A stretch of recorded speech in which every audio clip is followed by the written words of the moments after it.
Hi hello நீங்கள் திருநள்ளாறு போக போகிறீங்களா? சனி தோஷம் நீங்கிறதுக்காக 2026 நிறைய பேருக்கு நிறைய 7.5 சனின்னு சொல்கிறாங்க, விரைய சனின்னு சொல்கிறாங்க, அஷ்டம சனி சொல்கிறாங்க.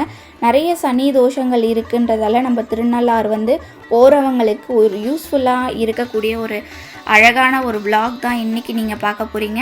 யாராவது உங்கள் ஃப்ரெண்ட்ஸ் போகிறாங்கன்னா கண்டிப்பாக இதை ஷேர் பண்ணுங்கள். நிறைய விஷயங்கள் இந்த vlog ஃபுல்லாக உங்களுக்கு சொல்ல போகிறேன். என்னெல்லாம் இங்கே போனால் பண்ணக்கூடாது, என்ன பண்ணணும், நம்ம எப்படியெல்லாம் கரெக்டாக போகலாம், எவ்வளோ நேரத்தில் தரிசனம் பார்க்கலாம் அப்படின்றத ஃபுல்லாக சொல்ல போகிறேன். கண்டிப்பாக மிஸ் பண்ணாமல் ஃபுல்லாக vlog-ஐ பார்த்துட்டு சப்போர்ட் பண்ணுங்கள். சாய் ஸ்ரீ பிரியா சேனலை இப்போ தான் பார்க்குறீங்க அப்படின்னா மறக்காமல் சப்ஸ்கிரைப் பண்ணிக்கோங்க. இது வரைக்கும் சப்ஸ்கிரைப் பண்ணி சப்போர்ட் பண்ணிகிட்ருக்க எல்லா நல்ல உள்ளவங்களுக்கும் இந்த நேரத்தில் நான் நன்றியை சொல்லிக்கிறேன். இப்போ வாங்க வீடியோக்குள்ளே போயிடலாம். காலையில் ஒரு 3 மணிக்கு எழுந்திரிச்சிட்டோம். முந்தின நாளே பேக்கிங் எல்லாமே முடிச்சாச்சு. கிளப்பிட்டு குளிச்சுட்டு அப்படியே சுற்றி போட்டுட்டு சாமி கும்பிட்டுட்டு அப்படியே கிளம்ப போகிறோம். அதுதான் இன்றைக்கி காலையில் நாங்கள் எந்திரிச்சு கிளம்புனது. ஒரு 5 o'clock இருக்கும் போதே வீட்டிலேருந்து கிளம்பிட்டோம். அதுக்கு முன்னாடி விளக்கேற்றி சாமி கும்பிட்டுட்டு, ஏன்னா ரொம்ப லாங் ட்ராவல் பண்ணுறோம் இல்லையா, திருநள்ளாறு வரைக்கும் போகிறோம். அதனால் திருநள்ளாறு போயிட்டு அங்கேருந்து நம்ம திருச்செந்தூர் போகணும். அந்த vlog தான் இன்றைக்கி ஃபுல்லாக பார்க்க போகிறீங்க. சுற்றி போட்டுட்டு நம்ம கிளம்பியாச்சு.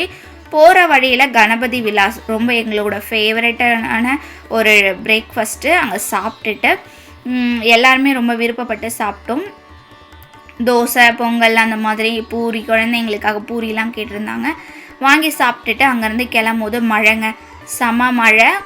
கொஞ்சம் இடம் விட்டு தூரலாக இருந்தது. ஸ்ட்ரைட்டாக நாங்கள் போனது திருநள்ளாறு.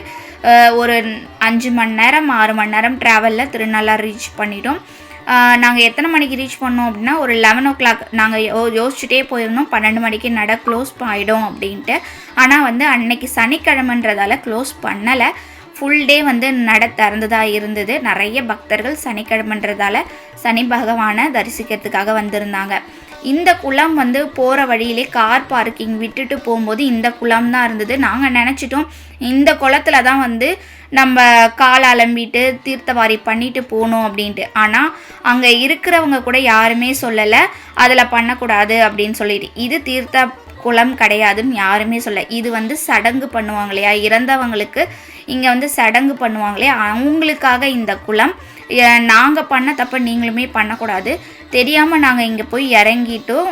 அதுக்கப்புறம் தான் பக்கத்தில் இருக்கதான் சொன்னாங்க. இது தீர்த்த குளம் கிடையாது, நீங்கள் இன்னொரு குளம் இருக்குது, ரொம்ப லாங்காக நடக்கணும், ஒரு 2 kilometers நடக்கணும், அங்கே போனால் தான் உங்களுக்கு தீர்த்த குளம், இது இறந்தவங்களுக்காக செய்கிற குளம் அப்படின்ட்டு. அப்புறம் நாங்கள் திரும்பியும் சுற்றிக்கிட்டு அந்த குளத்துக்கும் போயிட்டு வந்தோம்.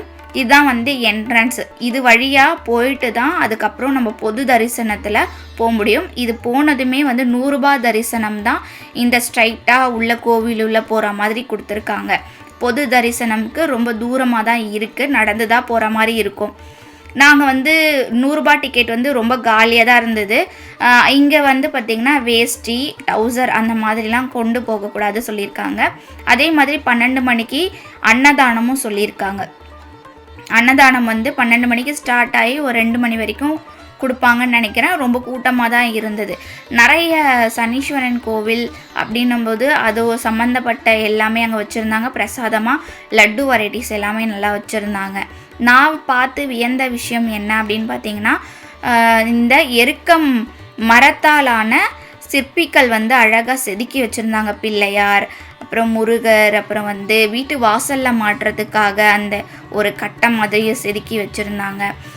மாலை மாதிரி வச்சுருந்தாங்க. இதுலேயே நிறைய விஷயங்கள் எல்லாமே பண்ணியிருந்தாங்க. ரொம்ப சூப்பராக இருந்தது. ரேட்டு ஒன்றுத்துக்கும் ஒரு ரேட்டு சொல்லியிருந்தாங்க.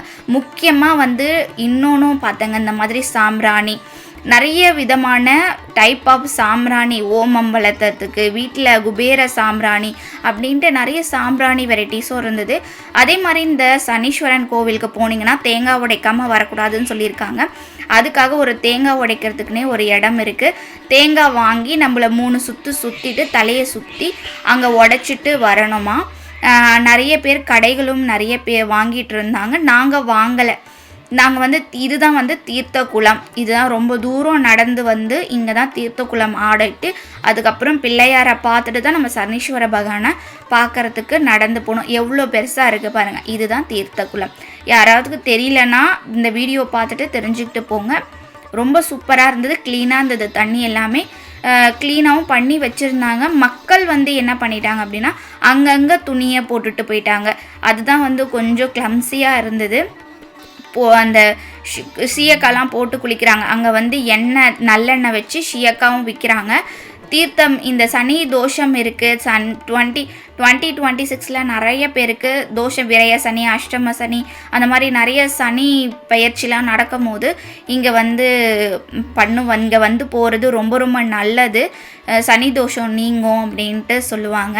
அதனால் இங்கே கை கால்லாம் கழுவிட்டு நாங்கள் ஏதாவது துணி விட்டுட்டு போகணுன்னு சொல்லியிருந்தாங்க. அதனால் நாங்கள் ஒரு கர்ச்சிப் மட்டும், வேறு எந்த துணியும் நாங்கள் கையில் கொண்டு போகல. திரும்பியும் காரில் போய் கொண்டு வரணுன்னு ரொம்ப லேட் ஆகும் அப்படின்ட்டு கர்ச்சிப் மட்டும் விட்டுட்டு எல் தீபம் போடலான்னு சொல்லியிருந்தாங்க. அதனால் எல் தீபம் வந்து ஒரு 9 தீபம், ஒரு ராசிக்கு இத்தனை தீபம் அப்படின்னு இருக்குது. நான் வந்து மேஷ ராசி, எனக்கு வந்து 7.5 சனி வந்து நடந்துட்டுருக்கு. நான் அதை பற்றி கவலைப்படலை, இருந்தாலும் வந்து ஏற்றிடலாம் அப்படின்ட்டு ஒரு 9 தீபம் எடுத்துகிட்டு போனேன். ஆனால் வந்து அங்கே தாங்க ட்விஸ்ட்டு. நம்ம வந்து எடுத்துகிட்டு போகிறோம் அப்படின்னா வெளியேருந்து உள்ள கோவிலுக்கு எடுத்துகிட்டு போகக்கூடாதான் எல் தீபம். கோயில் உள்ளேயே விற்கிறாங்க.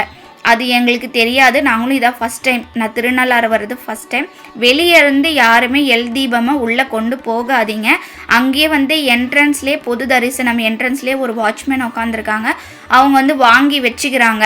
நீங்கள் முடிச்சுட்டு சாமியெல்லாம் கும்பிட்டு முடிச்சுட்டு வந்து வாங்கிட்டு போயிடுங்க. வாங்கி நீங்கள் வெளியே ஏற்றிட்டு போயிடுங்க. திரும்பி கியூ உள்ளேயும் போக முடியாது இல்லையா, அதனால் நீங்கள் வெளியே வச்சு ஏற்றிட்டு போயிடுங்க அப்படின்னு சொன்னாங்க. அதுக்கப்புறம் நாங்கள் சண்டை போட்டு ஆனாலுமே எங்களால் முடியல, வச்சுட்டு தான் போகணும் அப்படின்னு சொல்லிட்டாங்க. அதனால் என்ட்ரன்ஸ்லேயே எல் தீபத்தை வச்சுட்டு தான் நான் உள்ளே போய் தான் கோவில் உள்ளே வந்து விற்கிறாங்க. வெளியே வந்து ஒரு எல் தீபம் 10 ரூபா அப்படின்னா கோவில் உள்ள ஒரு எல் தீபம் வந்து 5 ரூபான்னு விற்கிறாங்க. அப்புறம் காசு கொடுத்து அதை வாங்கி அங்கேயே அப்புறம் ஏற்றிட்டு கோவில் உள்ளே எல் தீபம் ஏற்றுறதுக்குன்னு ஒரு இடம் இருக்குது. அங்கே பக்கத்துலேயே வந்து அங்கேயும் கடைகள் எல்லாமே வச்சுருக்காங்க. அந்த கடைகள் எல்லாமே வாங்கிட்டு ஒரு 9 எல் தீபம் 2 பேரும் வாங்கிட்டு எல் தீபம் பக்கத்துலேயே போடுறதுக்கு இருக்குது, அங்கேயும் போட்டுட்டு வரோம். யானை ஆசீர்வாதமும் வாங்கிட்டு வந்தோம். குழந்தைங்களுக்கு யானைனா ரொம்ப பிடிச்சிருந்தது. அதனால் அங்கேயும் வந்து ஆசீர்வாதம் வாங்கிட்டு எல் தீபம் போட்டுட்டு அப்படியே கோவில் வெளியே வந்து போயாச்சு. இவ்வளோ கூட்டம் இருந்தது. இருந்தாலும் போயிட்டே தான் இருந்தாங்க. ஃபோட்டோலாம் அலௌடு இல்லைன்னு சொன்னாங்க. இருந்தாலும் ஏற்றிட்டோம், எடுத்துகிட்டு வந்தாச்சு. இதுதான் வந்து எல் தீபம் போடுற இடம், என்ட்ரன்ஸ்லேயே வந்து இருக்குது. நம்ம 100 ரூபா டிக்கெட்னா எல் தீபம் போட்டுட்டு கோவில் உள்ளே போகலாம். பொது தரிசனம் பார்க்குறீங்கன்னா சாமியை பார்த்துட்டு வந்து தான் எல் தீபம் போடுற மாதிரி இருக்குது. கோயில் யானையும் நல்லா பராமரிப்போட வச்சுருந்தாங்க. அதே மாதிரி தீபம் போடுறதுக்குமே காசு கொடுத்துட்டு 5 ரூபா தான் டிக்கெட். அதை வாங்கிட்டு நம்ம எல் தீபம் போட்டுக்கலாம். கோவில் வந்து அமைப்பு சூப்பராக இருந்தது. இதான் நான் ஃபஸ்ட் டைம் அப்படின்றதால ரொம்ப சூப்பராக இருந்தது. மழையும் இருந்ததால் கிளைமேட் நல்லாவே இருந்தது. நல்லபடியாக வந்து சனீஸ்வர பகவானை தரிசனம் பண்ணிட்டு வந்துட்டோம். சனி பகவான் பக்கத்துலேயே வந்து ஒரு அம்மன் சாமிலாம் இருக்குது. அவங்களையும் அப்படியே சாமியெல்லாம் கும்பிட்டுட்டு நம்ம அங்கேருந்து கிளம்பிட்டோம். இந்த வீடியோ எல்லாருக்குமே பிடிச்சிருக்கும்னு நினைக்கிறேன். எல்லோரும் வந்து இது யூஸ்ஃபுல்லாக இருக்கும்னு நினைக்கிறேன். நிறைய பேர் தெரியாதவங்க தெரிஞ்சுட்டு போங்க. போயிட்டு அங்கே ரொம்ப அலைய வேண்டாம். ஏன்னா பொது தரிசனத்து ரொம்ப தூரமாக இருக்குது, நடக்கணும், குழந்தைகளை வச்சுன்னு கஷ்டப்படணும். அதுக்காக தான் வந்து இந்த வீடியோ எல்லாருக்கும் யூஸ்ஃபுல்லாக இருந்திருக்கும்னு நினைக்கிறேன். இந்த வீடியோ பிடிச்சிருந்தால் லைக் பண்ணிக்கோங்க, ஷேர் பண்ணுங்கள், கமெண்ட் பண்ணுங்கள். நெக்ஸ்ட்டு ஒரு சூப்பரான வீடியோவில் பார்க்கலாம். அது வரைக்கும் பாய்.